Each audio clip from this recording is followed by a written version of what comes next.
杨洋藏得最深的屈辱史，大概就是拍哭戏时被导演李少红连扇巴掌催泪。2007年，年仅16岁的杨洋从万人试镜中脱颖而出，被李少红选中，成为新版《红楼梦》中的贾宝玉一角。在拍摄晴雯香消玉殒的哭戏时，杨洋觉得他已经哭得可以了，没想到的是却始终达不到李少红的要求，于是李少红直接过去就是3巴掌。杨洋完全没想到导演会这样，委屈的他眼泪决堤而出。之后李少红就直接扭头跑到监视器那边喊开始，丝毫不在意杨洋的委屈和心酸。而李少红这招巴掌催泪，就连杨幂都心有余悸。当初他和郭德纲聊过去往事的时候，就曾说过这件事情。人哭得不好，可能那时候小也不懂事儿，就可能到不了导演的要求吧，然后就被打了。副导演打的吗？导演亲自扇耳光，还有打身上都有。尽管没有指名道姓，但是明眼人都知道说的是谁。之前就李少红放狠话，说他演戏不过脑子，还表示他如果把晴雯的角色搞砸了，就会恨他一辈子。难道不应该想想自己身为导演的问题吗？而且在拍摄《红楼梦》的时候，还爆出杨幂带着红色的指甲不能沾，以及连哭了3天的消息。不过就算李少红如此严苛，也最终没能超越经典。就连在苏州开发布会的时候，也有人在底下不断嘲讽，表示这版《红楼梦》拍得很差，气得李少红导演直接当场就离席，惹得旗下艺人于晓彤想殴打这位观众，为李少红出口恶气。好在杨洋及时制止，才避免了这场闹剧。可就算杨洋如此为他人考虑，也始终没能得到善待。他是我的第一部戏的哥们儿，他是我的一切的一切。没事吧呀？出来让他出来。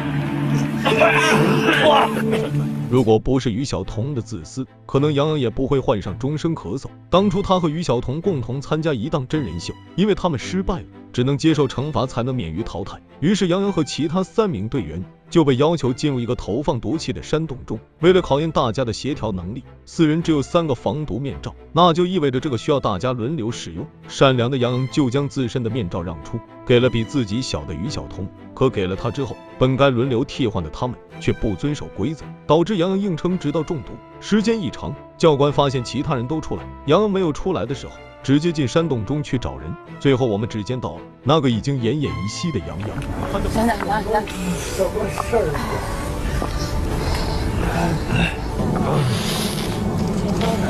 皮捏鼻子，把鼻子上的东西全部捂出来。看着满脸青紫的杨洋，感觉那一刻的他已经要昏厥过去了。尽管后期进行过治疗，可终究还是留下了严重的后遗症，经常会不自主的咳嗽。像当初被杨洋挽救于晓彤的场面还在眼前，如今于晓彤却抛下了自己的童年，感觉这就很可笑。如果不是杨洋，于晓彤早就要进局子成法制咖了。可惜终究是杨洋错付了，以至于吓得杨洋和刘亦菲表示，我参加过真人秀，挺累的。咱们还是好好演戏吧。可即便杨洋已经如此凄惨，可终究还是没逃得过恩师的手掌心。杨洋过生日的时候，他们的就是剧组宣传就已经都把稿件都发出来，在现场拍的照片。